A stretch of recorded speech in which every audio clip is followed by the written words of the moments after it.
Hello students, आज हम class 10 mathematics के स्टैटिस्टिक्स का जो चैप्टर है, पहला चैप्टर 26.1, इस चैप्टर के सवालों को जो है हल करेंगे। ओके, तो क्या है कि इस चैप्टर में रिलेटेड जो सवाल है उसमें हम लोगों को मीन या माध्य जो है वो निकालना है। तो मीन और माध्य का जो है एक फॉर्मूला है, उस फॉर्मूला को हम लोग सबसे पहले जानेंगे। तो उस फॉर्मूला को जान हम लोग जो है इस चैप्टर को हल करते करते ही वो फॉर्मूला कैसे सीख जाते हैं वो आप लोग देखिएगा। तो सबसे पहले हम लोग जो है क्वेश्चन नंबर 1 को देखते हैं। इस चैप्टर के एक ही फॉर्मूला है, काफ़ी आसान सा। तो चैप्टर 26.1 के क्वेश्चन नंबर 1 को देखते हैं। यहाँ पे उस फॉर्मूला का यूज़ होगा और उस फॉर्मूला से ही हम लोग जो है माध्य निकालेंगे। तो क्वेश्चन क्या कहता है, देखिए, मैंने अपना 40 साथियों की उम्र को नीचे की तालिका में लिखा। ठीक है, तो मतलब 40 फ्रेंड्स हैं, 40 फ्रेंड्स हैं, उनके उम्र को नीचे की तालिका में, ये जो टेबल है इस टेबल में लिखा गया है। उम्र या वर्ष, तो देखिए 15 वर्ष कितने सारे मित्रों की संख्या, तो 15 वर्ष कितने सारे मित्रों की है, चार मित्रों का एज जो है वो 15 साल है। उसके बाद देखिए उम्र में 16, तो 16 वर्ष जो है वो कितने सारे मित्रों का है, 7 मित्रों का जो है 16 साल है। ठीक है, उसके बाद 10 मित्रों का 17। इस तरह से उसने पूरा टेबल ही बना लिया, अपने 40 साथियों का टेबल। ठीक है, कि 17 वर्ष है, 10 मित्रों का जो है 17 ईयर्स एज है, फिर 10 मित्रों का 18 ईयर्स एज है, 5 मित्रों का 19 ईयर्स एज है, और 4 फ्रेंड्स का जो है वो 20 ईयर्स एज है। तो इससे कहता है कि मैंने अपना मित्रों की माध्य उम्र या जिसको बोलते हैं मीन, इंग्लिश में बोलते हैं, तो माध्य उम्र प्रत्यक्ष पद्धति से ज्ञात करें। अब प्रत्यक्ष पद्धति से हम लोग एक फॉर्मूला से जो है इसको निकालेंगे कि किस तरह से हम लोग माध्य उम्र जो है यहाँ से निकालेंगे। ठीक है, तो देखिए क्वेश्चन नंबर 1 को सबसे पहले हम लोग क्या करेंगे, आवृत्ति विभाजन तालिका उसको बना लेंगे। तो आवृत्ति विभाजन तालिका यहाँ पे लिख लेंगे कि आवृत्ति विभाजन तालिका। पिछले वीडियो में मैंने आपको बताया कि कैसे हम लोग आवृत्ति विभाजन तालिका बनाते हैं, फिर भी यहाँ पे फिर से हम डिटेल में आप लोगों को बता रहे हैं। ठीक है, तो आवृत्ति विभाजन तालिका हम लोग क्या करते हैं कि हम लोग जो है सब कुछ अच्छे से सजा के लिख लेते हैं। तो सबसे पहला था उम्र या वर्ष। क्वेश्चन नंबर 1 में क्या था, उम्र जो अर्थात वर्ष में था उम्र। ठीक है, तो ये जो दिया गया है इसको हम लोग XI बोलते हैं।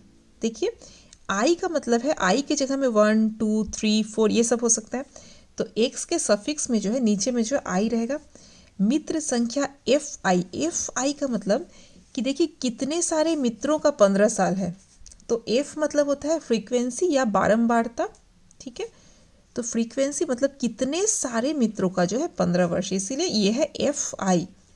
तो FI मतलब F1, आई यदि 1 है तो F1, तो F1 देखिए 4 है, F2 कितना है, F2 7 है, F3 कितना, आई की जगह में जब 3 लेंगे तो F3 है 10।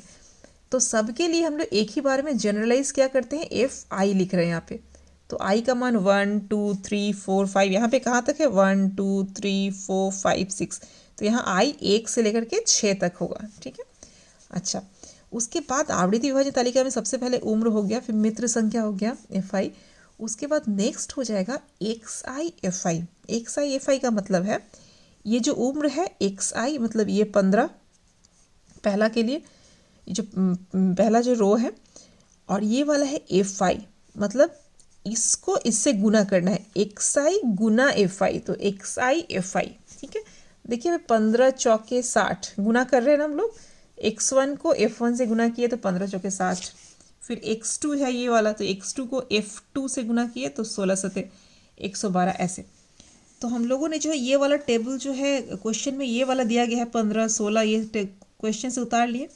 मित्रों की संख्या जो है F1 FI जो है वो भी क्वेश्चन में दिया गया है, उतार लिए। अब हम लोग सिर्फ इसको निकाल रहे हैं, XI FI मतलब इसको गुना करके। तो 15 को 4 से गुना कर लेंगे तो 60 आ जाएगा, 16 को 7 से गुना कर लेंगे, ऐसे भी सब गुना करते गए। 18 को 10 से तो 180, 19 को 5 से तो 95, 20 को 4 से तो 80। यहाँ तक जैसे ही हो गया, अब देखिए समझना है, अब यहाँ पे हम लोग लिखेंगे कुल। ठीक है, टोटल, अब हम लोग टोटल करेंगे। तो उम्र का टोटल करने का ज़रूरत नहीं है, मतलब XI का टोटल करने का हम लोग को ज़रूरत नहीं है, लेकिन FI का टोटल करने का हमको ज़रूरत है फॉर्मूला के लिए। तो देखिए FI को जब टोटल करेंगे तो देखिए समेशन FI, ओके, समेशन का मतलब है कि जोड़ना। हम जब इसको जोड़ रहे हैं तो ये चिन्ह जो है इस तरह से समेशन इसको बोलते हैं। ठीक है, तो समेशन एफ आई बराबर लिखेंगे 4, 7, 10, 10, 5 और 4 सबको जोड़ने से आता है 40। तो इसीलिए समेशन एफ आई बराबर 40। अच्छा, अब नेक्स्ट करेंगे कि एक्स आई एफ आई जो आया है सबको जोड़ेंगे। तो एक्स आई एफ आई को जोड़ेंगे मतलब जोड़ का चिन्ह जो है इसको समेशन बोलते हैं। तो summation x I F I, ठीक है, तो summation x I F I मतलब एक्स आई एफ आई को सबको जोड़ देंगे, तो इसलिए ये चिन्ह दिए हैं बराबर। अब सबको धीरे धीरे आप लोग जोड़िएगा, 60, 112, 170, 180, 95, 80 सबको जोड़ के देखिएगा 697 आ रहा है। तो इसीलिए summation x I F I बराबर 697। अब देखिए जिस फॉर्मूला का हम बात कर रहे थे कि कौन से फॉर्मूला से हम लोगों का माध्य उम्र या जिसको निकालने के लिए बोला है माध्य उम्र, वो कैसे निकालें। तो माध्य उम्र का फॉर्मूला होता है summation x I F I, summation x I F I बटा समेशन एफ आई। ये फॉर्मूला जो है आपको याद रखना है कि माध्य उम्र का फॉर्मूला होता है summation x I F I बटा समेशन एफ आई। तो बराबर, अब summation x I F I का मान कितना है देखिए, इसके जगह में हम लोग कितना लिख देंगे 697, और समेशन एफ आई का मान कितना है, समेशन एफ आई का मान आया है 40। तो बराबर, अब 40 को इससे भाग देंगे तो आ जाएगा 17.425 वर्ष। ठीक है, तो ये हो गया हमारा आंसर। उसके बाद हम नेक्स्ट क्वेश्चन को देखते हैं, क्वेश्चन नंबर 5। तो देखिए क्वेश्चन नंबर 5 क्या कहता है, क्वेश्चन के ऊपर देख ले। देखिए ये कहता है कि रहमत चाचा अपने 50 बॉक्सों में, 50 जो है बॉक्स है उसमें विभिन्न संख्या में आम भरकर थोक बाजार में ले जाएंगे। तो रहमत चाचा के पास 50 बॉक्स है, उसमें विभिन्न संख्या में मतलब किसी बॉक्स में जो है 10 आम, किसी बॉक्स में 15 आम, ऐसे करके विभिन्न संख्या में आम भरकर थोक बाजार में ले जाएंगे। कितने बॉक्स में वे कितना आम रखकर, उस तथ्य को निम्न तालिका में लिखा गया है। मतलब कि कितने बॉक्स में वो कितना कितना आम रखे हैं उसको जो है यहाँ पे एक तालिका में बताया गया है। तो देखिए आमों की संख्या 50 से 52, मतलब 50 से 52 जो आम है वो 6 बॉक्सों में रखा गया है। 6 बॉक्स ऐसे हैं जिसमें लगभग 50 आम या 51 आम या 52 आम जो है रखा गया है। और 14 बॉक्स ऐसे हैं, देखिए बॉक्स की संख्या 14 बॉक्स ऐसे हैं जिसमें 52 से 54, ये 50 से 52, ये 52 से 54 इसमें जो है, मतलब किसी में 52 है, किसी में 53, किसी में 54, इस लगभग 52 से 54 के बीच में जो है इसमें रखा गया। फिर इस तरह से 16 बॉक्सों में 54 से 56, 9 बॉक्सों में 56 से 58 और 5 बॉक्सों में जो है इतना। ठीक है, तो अब देखिए हम लोग क्या करेंगे कि यहाँ से हम लोग को जो ये जो आवृत्ति विभाजन तालिका है, हम लोग को यहाँ से आवृत्ति विभाजन तालिका को बनाना है। ये तो सिर्फ टेबल है, ये तालिका है, लेकिन इससे हम लोग को आवृत्ति विभाजन तालिका जो है तैयार करना है। अर्थात जहाँ पे हम लोग का एक्स आई रहेगा, एफ आई रहेगा, समेशन एफ आई एक्स आई रहेगा, तभी ना हम लोग औसत आम या माध्य आमों की संख्या निकाल सकेंगे। औसत का मतलब ही होता है माध्य। ठीक है, तो जैसे क्वेश्चन नंबर 1 में हम लोग माध्य निकाले थे, वैसे यहाँ पे भी हम लोग को माध्य जो है निकालने के लिए बोला है। तो देखिए क्वेश्चन नंबर 5 का जो दिया गया उसको हम लिख लेते हैं। सबसे पहले हम लोग आवृत्ति विभाजन तालिका जो है बना लेंगे। तो सबसे पहले ऊपर में लिख लेंगे कि आवृत्ति, देखिए आवृत्ति मतलब है ये वाला, एफ आई को हम लोग आवृत्ति बोलते हैं ना। तो आवृत्ति विभाजन तालिका ये हम लोग का बना रहे हैं। तो आम की संख्या जो दिया है क्वेश्चन में, देखिए जो जैसा श्रेणी दिया है 50 से 52, 52 से 54, 54 से 56, 56 से 58, 58 से 60, पूरा श्रेणी हम लोग लिख लिए जैसा क्वेश्चन में दिया गया वैसे। उसके बाद है बॉक्स संख्या। अब बॉक्स संख्या जैसे ही आ जाता है, मतलब कि कितने सारे बॉक्स में 50 से 52 आम हैं, तो कितने सारे बॉक्स में, तो उसी को हम लोग बारंबारता या फ्रीक्वेंसी बोलते हैं। ठीक है, तो इसीलिए इसको हम लोग एफ आई से निरूपित करेंगे। एफ आई जहाँ पे 1, 2, 3 ये सब हो सकता है। तो एफ आई बॉक्स संख्या, जिसको ब्रैकेट में एफ आई लिखेंगे, नीचे में आई रहेगा। तो 6 ये क्वेश्चन में दिया गया है, 6, 14, 16, 9, 5। ठीक है, इसके बाद हम लोग क्या करते हैं, एफ आई सबको जोड़ लेते हैं। तो एफ आई को जोड़ने से हम लोग उसको समेशन बोलते हैं। तो समेशन एफ आई बराबर इन सबको जोड़ने से आ जाता है 50। ठीक है, उसके बाद नेक्स्ट है श्रेणी मध्यक। श्रेणी मध्यक को हम लोग देखिए पिछले जो क्वेश्चन नंबर 1 में हम लोगों को श्रेणी मध्यक निकालने का ज़रूरत नहीं पड़ा था। क्यों? क्योंकि वहाँ पे श्रेणी दिया ही नहीं था।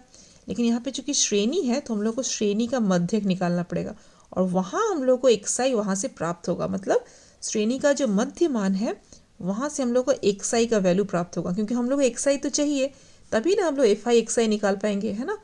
एफ आई एक्साई या एक्साई एफ आई एक ही बात है। आप लोग चाहे तो यहाँ पे एक्साई एफ आई भी लिख सकते हैं या एफ आई एक्साई भी लिख सकते हैं, क्योंकि दो जैसे जिस तरह से 2 गुना 4 भी 8 होता है और 4 गुना 2 भी 8 ही होता है, वैसे ही एफ आई एक्साई जो होगा एक्साई एफ आई भी वही होगा। ओके, तो हम लोग जो है यहाँ पे हम लोग क्या करेंगे, श्रेणी मध्यक निकाल लेंगे। तो 50 और 52 का श्रेणी मध्यक मतलब इन दोनों के बीच में क्या आता है, 50 और 52 के बीच में 51 आता है। वैसे ही 52 और 54 का श्रेणी मध्यक, वैसे श्रेणी मध्यक निकालने का फॉर्मूला आप लोगों को हम बता चुके हैं पिछले वीडियो में कि कैसे निकालते हैं। तो निम्न श्रेणी और उच्च श्रेणी को जोड़ के 2 से भाग कर देते हैं। तो 50 + 52 बटा 2 करेंगे तो देखिएगा 51 आएगा। यहाँ पे भी 52 + 54 बटा 2 करेंगे तो 53, ठीक है। और यहाँ पे देखिए आसान है निकालना, 52 और 54 के बीच में आता कौन है, 53, वैसे करके हो जा रहा है, ठीक है। और अगर श्रेणी थोड़ा सा बड़ा रहे तो आप अगर ऐसे ना निकाल पाए तो जोड़ के 2 से भाग कर देंगे। ओके, तो श्रेणी मध्यक या एक्साई जो है वो निकल जाएगा।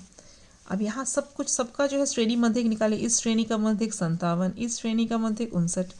ओके, अब जो है एक्साई का तो जोड़ हम लोग निकालने का ज़रूरत नहीं पड़ता है, फॉर्मूला में सिर्फ समेशन एफ आई का ही ज़रूरत होता है, तो इसको कुछ नहीं करेंगे।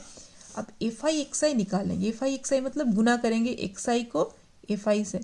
तो 51 को 6 से गुना करेंगे तो 306, 14 को 53 से गुना करेंगे 742। अब सबको गुना करते जाएंगे हम लोग धीरे धीरे। तो जैसे ही गुना कर लेंगे तो समेशन एफ आई एक्साई जो है वो निकाल लेंगे। तो जैसे समेशन एफ आई एक्साई निकल गया तो हम लोग क्या करेंगे, जोड़ेंगे सबको। 305, 742, 880, 513 और 295, सबको जोड़ने से आ जाएगा 2736। अब जैसे आ गया हम लोग औसत आम की संख्या जो है वो निकाल लेंगे। समेशन एफ आई एक्साई, ठीक है, बटा समेशन एफ आई, एक ही फॉर्मूला। तो बस इसका मान लिख देंगे 2736 और इसका मान लिख देंगे 50 आया है, तो इसे भाग करेंगे तो आ जाएगा 54.72। तो यह हो जाएगा आंसर। उसके बाद नेक्स्ट क्वेश्चन जो है क्वेश्चन नंबर 10। तो क्वेश्चन नंबर 10 में भी जो है बिल्कुल सेम है, सिर्फ यहाँ पे क्या चीज़ है एक बात कि यहाँ पे जो है ये वाला दिया नहीं गया है, छात्र संख्या को P रखा गया है और P का मान हम लोग को निकालने के लिए बोला है, बाकी सब कुछ सेम है। और एक क्या यहाँ पे है, ये क्वेश्चन नंबर 10 में हम लोग को यौगिक माध्य बता दिया गया है, ठीक है। तो एक बार क्वेश्चन नंबर 10 को हम लोग देख लें। क्वेश्चन नंबर 10 को एक बार देखते हैं कि क्या कहता है। देखिए, यदि किसी निम्न परिसंख्या विभाजन तालिका के अंकों का यौगिक माध्य 24 हो, मतलब यहाँ पे यौगिक माध्य निकालने नहीं बोला है बल्कि यौगिक माध्य जो है दे दिया गया है 24, तो P का मान ज्ञात करें। P कहाँ पे है, यहाँ पे एक P दे दिया गया है, छात्र की संख्या मतलब F जो है, एक F जो है मिसिंग है, उसको P रखा गया है। तो हम लोग को P का मान जो है निकालना है और यौगिक माध्य हम लोग को पता है, अर्थात हम लोग को जो है औसत पता है और P का मान जो है निकालना है। तो देखिए इसको क्या करेंगे, बिल्कुल सिमिलरली एक ही तरह से बनेगा। सबसे पहले श्रेणी सीमा जो है क्वेश्चन नंबर 5 में जैसे था, श्रेणी सीमा लिख लिए सब। उसके बाद छात्र संख्या मतलब एफ आई सब लिख लिए, जो जो दिया गया है, P है ये। उसके बाद श्रेणी मध्यक एक्साई, ठीक है। तो इसका श्रेणी मध्यक निकाल लेंगे तो 0 + 10 बटा 2 करेंगे। तो 0 + 10 मतलब 10 बटा 2 मतलब 5। फिर 10 और 20 का श्रेणी मध्यक, तो 10 + 20 मतलब 30 बटा 2, 30 बटा 2 मतलब 15। ऐसे ही सबका श्रेणी मध्यक निकाल लेंगे। उसके बाद एफ आई एक्स आई भी निकाल लेंगे, ठीक है। उसके बाद सबको हम लोग क्या करेंगे, जोड़ेंगे, समेशन एफ आई एक्स आई। तो सबको जोड़ दिया तो देखिए कि कौन कौन जुटेगा। देखिए 75 जुटेगा, 300, 875। अब 35P तो जुटेगा नहीं, तो प्लस 450। तो सबको जोड़ने से 1700 आएगा और इसको अलग से लिखेंगे क्योंकि ये 35P है, तो प्लस 35P, ठीक है। अब लिखेंगे अकॉर्डिंग टू प्रॉब्लम, क्वेश्चन कहता है कि यौगिक माध्य बराबर 24, ठीक है, क्वेश्चन के अनुसार। तो विच इम्प्लाई, अब यौगिक माध्य का फॉर्मूला ही होता है समेशन एफ आई एक्स आई बटा समेशन एफ आई बराबर ये 24 उतर गया। विच इम्प्लाई, अब इसका ये कैसे करेंगे, समेशन एफ आई एक्स आई का मान लिख लेंगे 1700 + 35P बटा समेशन एफ आई का मान कितना है 80 + P बराबर 24। अब इसको 24 बटा 1 लिख के हम लोग तिरछा गुना कर देंगे। तो 1700 + 35P 1 से गुना कर देंगे बराबर 24 को 80 से गुना कर देंगे प्लस 24P। तो यहाँ पे आ जाएगा 35, अब पी को इधर रखेंगे, बाकी को उधर ले जाएंगे, तो 35p माइनस 24p करेंगे तो 11p हो जाएगा, बराबर 1920 में से माइनस 1700 करेंगे तो 220 आ जाएगा।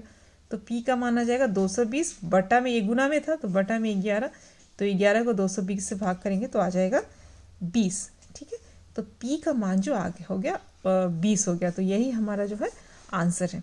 ओके, तो इसी तरह से इसी फॉर्मूला के सहारे जो है हम लोग धीरे धीरे सारे क्वेश्चंस को सॉल्व कर पाएंगे। तो इस वीडियो में बस इतना ही, मिलते हैं नेक्स्ट वीडियो में। Thank you so much.